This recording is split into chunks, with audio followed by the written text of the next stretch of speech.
So this is the last time you'll see me on the Bracebridge Resource Management trails for the winter.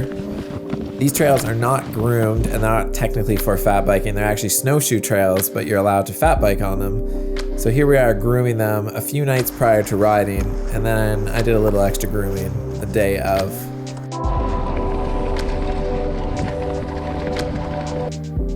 I've been talking a few times about needing studs in my tires in the last few videos, so finally I got some grip studs, and I got a 150 pack, and then I got the little multi-bit so that I could use it with a multi-bit screwdriver, or you could use it with a drill.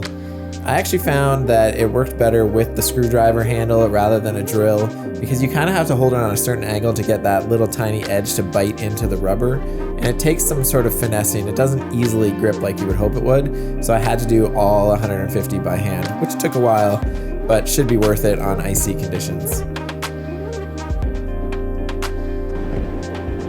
Of course, for today's ride, icy conditions were not an issue. Instead, it was extremely fluffy. In fact, it was probably the most difficult conditions I've ridden in yet because of how fluffy the trails were and the fact that they're not professionally groomed but rather just snowshoe trails. I could see how the conditions you ride in can really impact your opinion of fat biking. So if you ride in this or worse, it's a lot harder. Whoa. See, it's a lot slower, so it's a bigger struggle, even just to get enough traction to start.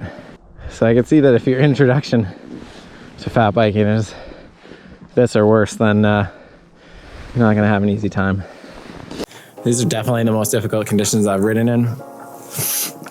The snow is just that much fluffier, and if you go slightly off the track, it just pulls you straight off. You know, it's really difficult to get traction. I'm running really low PSI. I'm probably around like 6. I got these big 4.8 inch tires, but still, at least I'm out here riding right.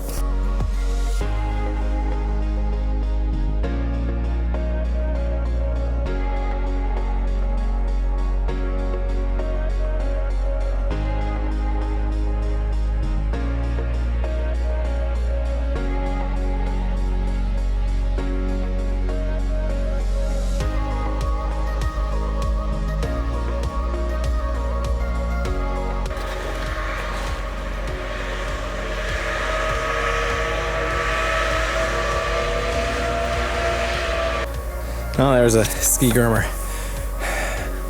I actually haven't seen one of those before because I've never really cross-country skied except maybe public school. I'm gonna try it this year though. I'm pretty gassed out. Has anyone out there worn a snowboarding helmet when they're fat biking? Because I've got goggles that kind of attach to it, and then at least if it's snowing, it's not getting in your eyes. But I read something like that helmets for biking are way safer because they're meant for way bigger impacts, but if you're in the snow, unless you smoke a tree going fast, the impact's probably similar to snowboarding. I don't know. Has anyone done it? It's probably safe, right? If you've never been fat biking before, you may not know the sweet, sweet squeak of a fat bike cold break.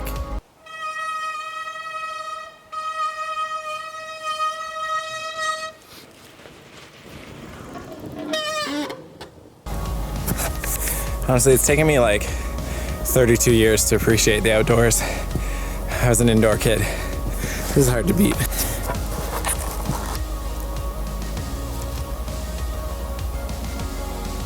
He thinks I can make this slightly tricky climb. Not that hard, it's just spin out. Let's do it.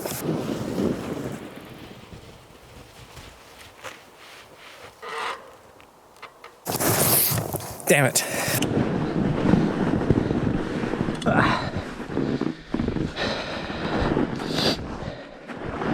I'd say that turning is the most difficult. It's hard to not go off the little tiny track.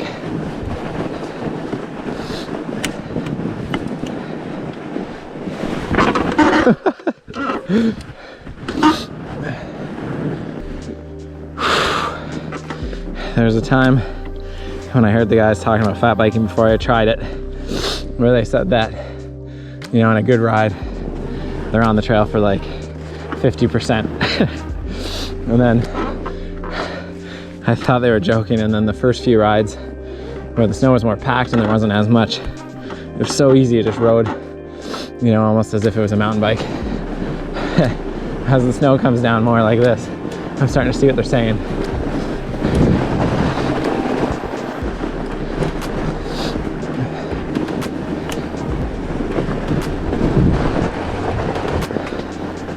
Also, I don't ride clipless in the summer either, especially as it was only my first season.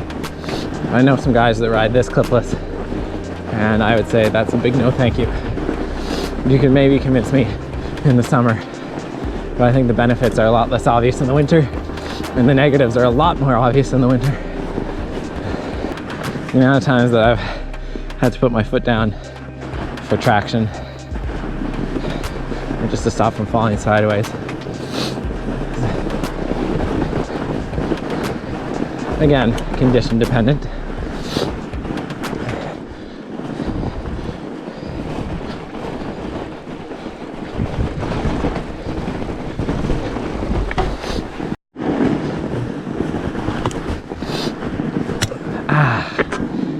Just jam my knee into my brake.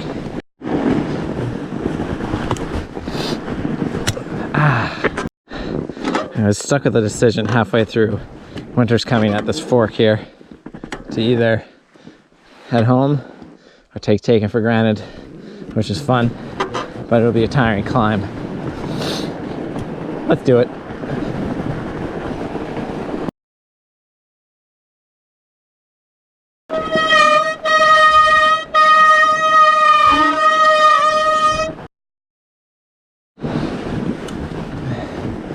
So going down this way gets you to the double track, but we're not allowed on those with our fat bikes. So I'm curious to see, you're not allowed on them with snowshoes either. So I'm curious, did all of these people turn around and walk back? Or is there a snowshoe path that sort of bypasses the double track as much as possible?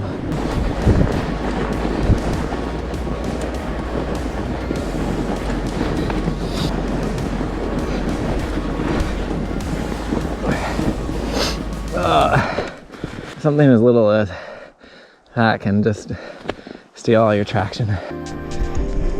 This is probably gonna be pretty shaky, but I actually forgot that I had the session, so I whipped it out. But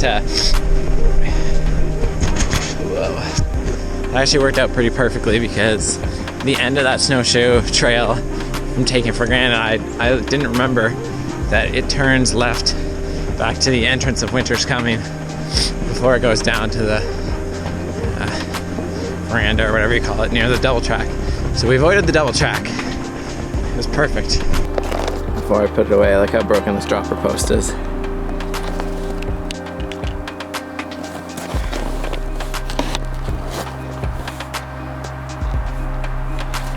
I should not be able to do that. So that's the end of the Bracebridge Resource Centre. For the rest of the season, we'll be riding at Live Bike Park. So, see you guys in the next video.